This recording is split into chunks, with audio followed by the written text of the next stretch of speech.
Hi friends, welcome to the channel Learning R is Fun. In our last video, we have covered R Markdown. R Markdown is a tool to blend the code as well as the output, and then whatever we want to write, text, images, etc. into a single document, which helps our peers to review the work which we have done, and they can also do a reproducible research. With that, we have completed our work in base R and intermediate R, which we have covered through about 50 videos. I started this video somewhere in August 2020, and now we have come to the conclusion portion. In this video, we will be covering the review of the videos which we have done so far. We started off with atomic data types in R, which are integer, double, logical, character, complex, and raw. Using these atomic data types, we can create data types like vector, list, matrix, array, data frame. We have seen various operations of vector like creating, accessing vector elements, vector maths, then shortening, expanding of a vector, empty vectors, and then appending to a vector. While doing this, we laid the ground for other data structures to be similarly operated upon. And we have also seen various operators. Before we proceeded to the list data structure, we covered the operators. And we have seen operators are nothing but functions in disguise. And we have seen various types of operators, such as for arithmetic and logical comparison, and then various miscellaneous types. The list objects basically help us to put all sorts of data into one single concise structure. And this happens in the case of models. While making models in R for linear regression or for other purposes, the model output or the summary of the model contains various types of data. So to collect them together, a list is the best option we have seen in these videos.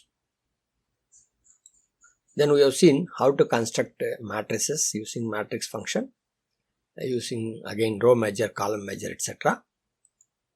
Afterwards, we have seen the arrays. In arrays, we have seen that it is nothing but collection of matrices.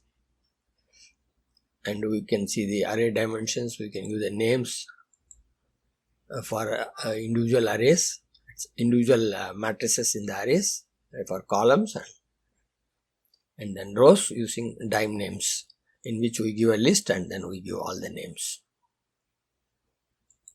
Data frame is the most commonly available data structure, and we have different data types in different columns, with the restriction that we should have same number of elements in all columns. Function, a set of statements organized together to perform a specific task. We have seen various arguments that can be given to a function. Arguments can be given with names, as well as we can specify the arguments by way of their positions. So you can use either approach. If you don't give the names, then the position will kick in, and you have to specify the arguments as per the positions specified. We have also seen we can give default values to the arguments. R's functions are also objects. That also we have seen. Some built-in functions we started off, and then we went on to make an understanding of other complex functions can be. And then we have seen that R comes up with these data sets, and these data sets are available along with the R installation. Apart from that, every package developer also gives some sample data set to see the functionality of that commands in their package. Apart from getting the data sets in base R or from the packages, we require to create data. So in this connection, we have seen sequence, and then we have seen replicate, R norm and other type of probability distribution functions, and then sample function, which help us to create the various data we require. Fictitious data will help us to some extent, but the real practice has to be done with the real data. So data is available in different sources. Data is available from different sources, and we have seen that data can be imported into R using various functions in R, as well as functions from packages such as RIO, etc. And we have seen once we have got the data into R, we will have to do some minimum exploration, such as finding minimum, maximum, mean, length of the data set, structure, median, summary, etc. And we have seen how to tabulate them, as well as how to find out when any missing values are there. We have seen that R represents the missing data as NA, and then you can test whether a particular data set is having a missing value or not using is.na function. And we have seen various strategies are there, and then filter functions are there to handle the missing data. Then we went on to learn factors. Factors are basically helping us to handle the categorical data. There again nominal and ordinal data is there. Accordingly, you have got ordered factors to deal with ordinal data. And there are various functions which are available for handling strings. We have seen them, and we have seen the subtle differences in them. And apart from that, there are string R functions which are basically intended to handle strings in a better fashion. We wound up the first set of lessons, that is the base R, with the understanding of how object-oriented systems work in R. We started off with the S3, informal and ad hoc stage. From there to RC, reference class, also known as R5, in which full-fledged object-oriented system is functional. How the language improved over the years to handle the ops. Then we introduced the next to base R concepts. Here again 20 topics we have taken, and we have started off explaining tidyverse package onwards. Tidyverse is a set of packages. We have seen ggplot2, dplyr, tidyr, readr, per, tibble, string R, forcats, etc. Except forcats, we have covered almost all of them. And then we have seen that the introduction of the pipe operator in magrittr, how it is helping us to process the data from one stage to another without need for storing them. dplyr helps us to summarize, mutate, select and filter, which of course you can do using base R also, but in a better fashion using dplyr. We have seen base R plotting system, in which we have understood what are high level functions and then low level functions to add on to the existing high level data or the plot. Basically, we have seen how to control the plot with every aspect of it. We have seen what are colors, how colors are handled with palettes, and then with R color brewer package and other packages. Then we introduced the layered approach for making the plot, which is ggplot2. And then we have seen how nicely and effectively plot elements can be added one after another. Then we dealt with the date and time. Here we have seen the POSIX CT and POSIX LT, the calendar time as well as local time, and then how to take out the ingredients of the time and date using a lubridate package also.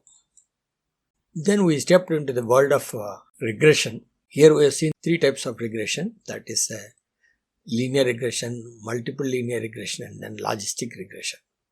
There you have to take a decision based on the data, yes or no or male or female kind of decisions based on the data instead of arriving at a particular value. Then we have dealt with the time series and the various features of the time series, how R handles the time series. The functional programming feature is fully exploited in R using apply family of functions. This we dealt in detail in a video. After which we started off with our probability distributions in general, and then we have understood what is probability distribution density function for a continuous variable, probability mass function for a discrete variable, and cumulative distribution function for getting the probability up to a particular value. And we also seen the specific distributions such as binomial, Poisson, etc. as examples. We have seen a set of functions, that is P norm, Q norm, R norm, and then D norm, pertaining to normal distribution, and similar functions across the various distributions, how one can use these functions. We have seen examples and understood all of them. Then we elaborated on the concept of null hypothesis versus alternate hypothesis as a starting point for the statistical tests.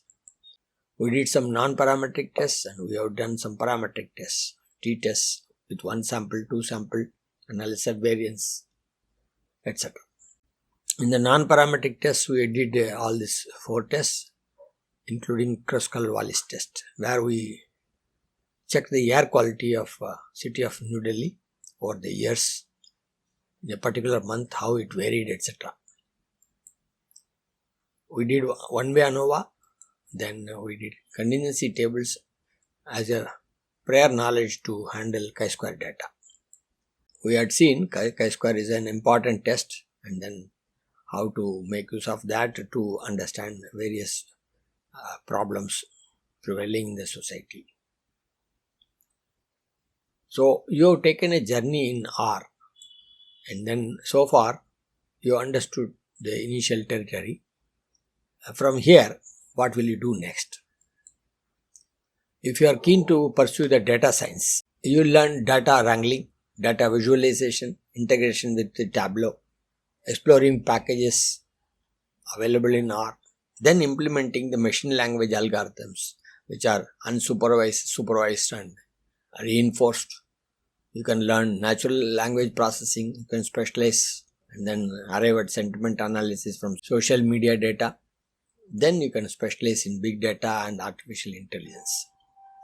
If you are a researcher, then you can take data sets from the public domain and then you can do your research and then publish papers. If you are a student, you can learn SQL, Python, R together and then visualization. Then you will have a strong foundation for data science. I have given a set of recommended readings. Some of them are available right from the CRAN site itself, and some of them from the internet. You can download these books and you can have a look at them. So in today's session, we have completed the review of R, whatever we have done so far. In our first video, I had mentioned that R is an ocean and you can sail to whichever destination you like. You only require the sailing skills. In these 50 videos, I had tried to provide you the necessary skills to explore this world further. I hope you enjoyed all along, and thank you for support and wish you all the very best. Bye from me.